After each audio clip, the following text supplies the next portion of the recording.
Hello, my name is Nathan Grant.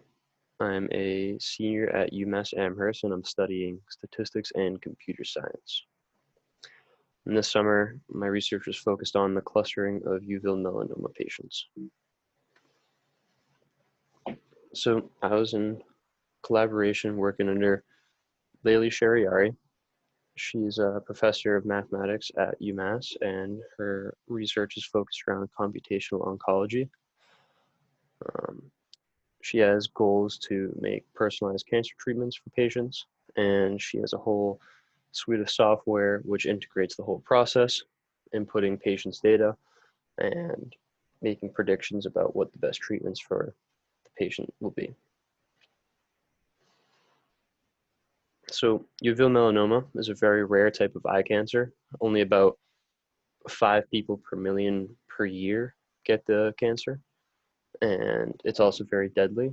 Um, If it spreads to other parts of the body, there's only about a 15% survival rate after 5 years, which amongst other cancers is pretty low. So the data set which we used was a TCGA study, which contained about 80 patients. And the data set comes with data about their gene expression, their age, gender, gene mutations, and so on.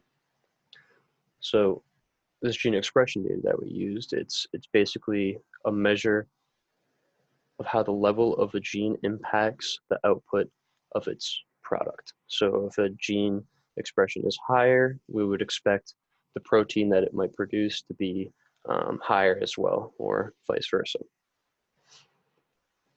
So to take a step towards clustering, we have to normalize the data.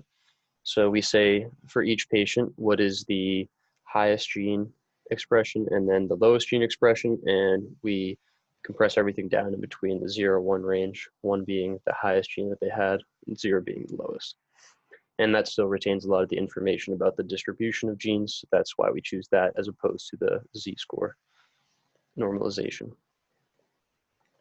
So we had to use PCA for dimensionality reduction because there are 16,000 genes in the data set, so it would just be too many for k-means to really get any meaningful conclusions, because as you increase dimensionality, you shrink the space in which it lies. So using PCA, with about 30 of the principal components, we were able to have about 80% of the explained variance. And then we used those vectors for the k-means algorithm. And after the clustering, each patient was assigned labels, and those stuck with them for the rest of the analysis. So in each cluster, I only had 3 clusters because that's where the elbow lie. The elbow was where the sum of the explained variance started to decrease. It almost looks like a logarithmic function. So where as you increase k, it was the point at which it started to taper off. So in each of these 3 groups, I saw what were the most variant genes. And I tested them across each of the groups and saw if there was any statistically significant differences in gene expression across the groups. And another method I tried doing was try turning it into a supervised learning task. So I'd use a decision tree. And since the decision tree is split on entropy, I would see what the leaf nodes or what the tree nodes were. And I would say that these genes have high entropy. So they're very good at separating into the groups. And in both of these analyses, BAP1 gene showed up. So I looked into it more, and I looked at splitting the groups based off of patients who had the BAP1 wild type or not mutated, basically, and then also the BAP1 mutated. So I split the patients into these 2 groups. Each had about almost half of the data set, were either mutated or not mutated.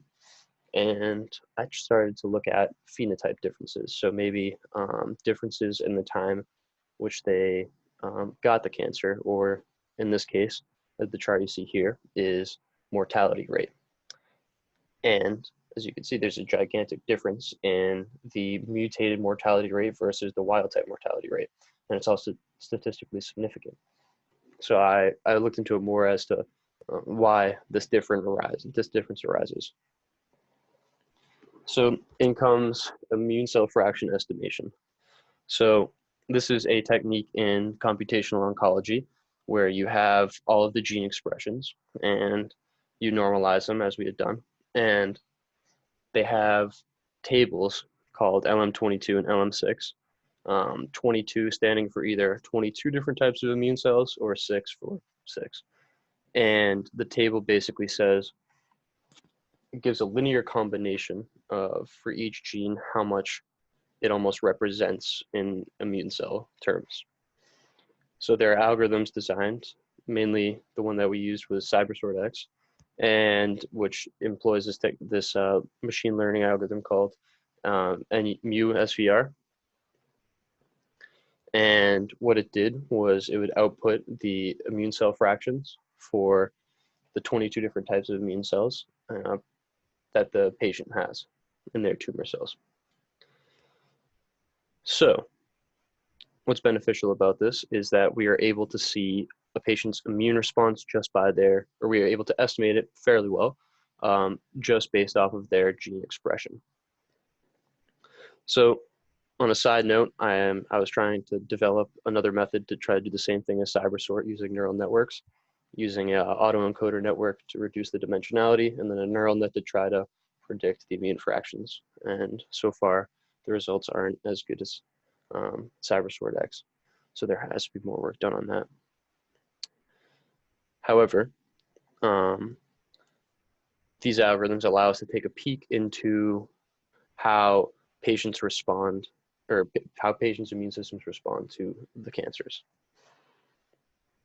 So plotting both of the BAP1 mutations, we have BAP1 wild type, or not mutated, on the top, and BAP1 mutated on the bottom. And as you can see, the difference in CD8 T cells is very, very large, or it is statistically significant. Or there are some patients that are higher than others. There are also differences in B cells and a couple other ones, but they were far smaller. So I looked further into CD8 T cells and the differences between them. So I looked for genes which had a very high correlation with CD8 T cells, and I found 5 main ones. The HLA family, comprised of HLA-A, B, and C, gene B2M, and a gene CD74. And these genes had correlation coefficients north of 0.75 and p-values through the floor, almost 0, which suggested that these are very good predictors of how high somebody's CD8 T cell response is going to be. So then I decided, I was wondering what the difference was between patients who had high CD8 T cells and low CD8 T cells. So I plotted the distribution of CD8 T cells, and looking at the elbow, or where it started to taper off, I took the value of 0.05 to be considered high.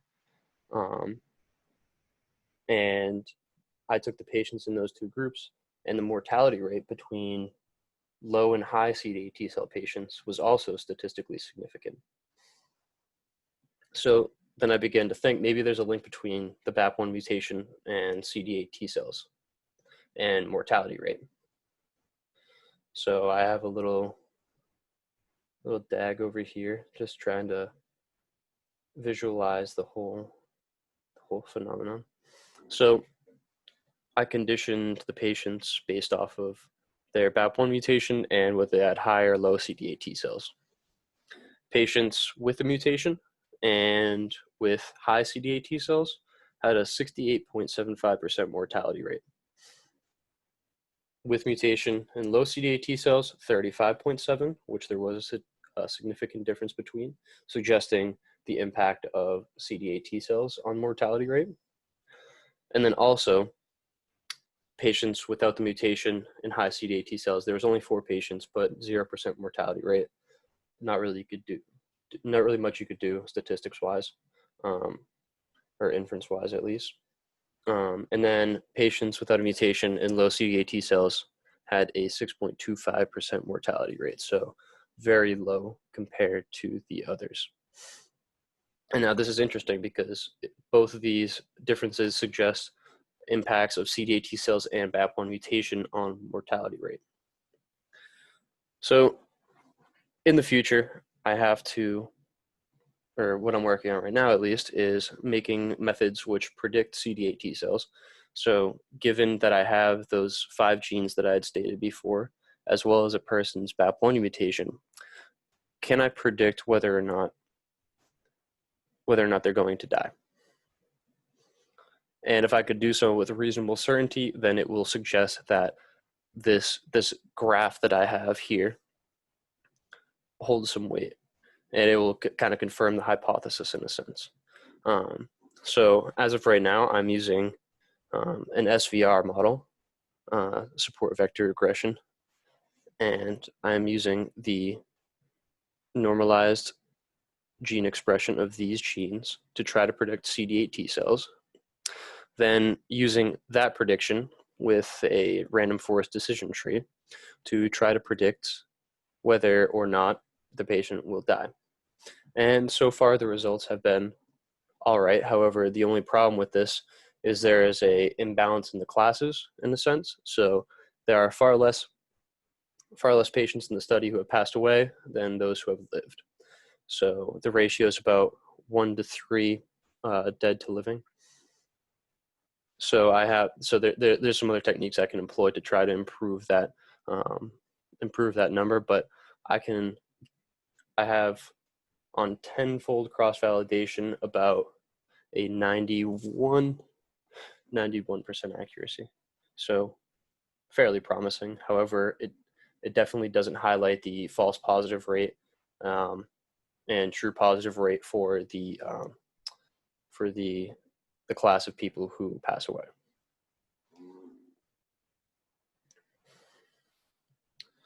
So if this graph that I show is true, if these cells do contribute to CD8 T cells, BAP1 mutation, and all this combined does contribute towards mortality rate, then this suggests this is ripe for immunological intervention.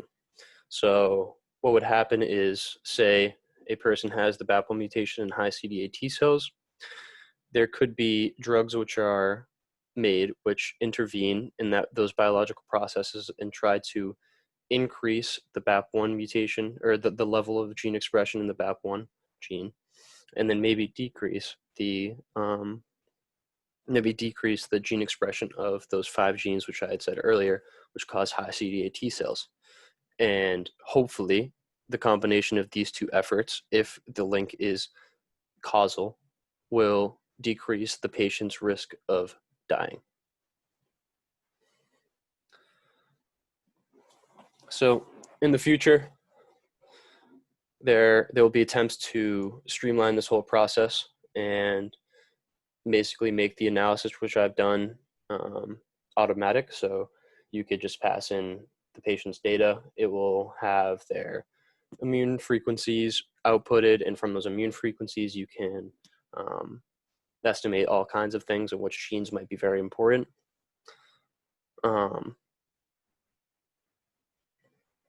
And for the future of Laylee's project as well, she would like to make a whole software package which basically inputs this expression data and then outputs personalized cancer treatments. I know there's work being done on radiation. So for example, if we could estimate the amount of CD8 T cells with some degree of accuracy, we can make inferences on which, if radiation is either an effective treatment or the frequency of radiation, and so on and so forth. And we can do that with decent accuracy. And that's all. Thank you.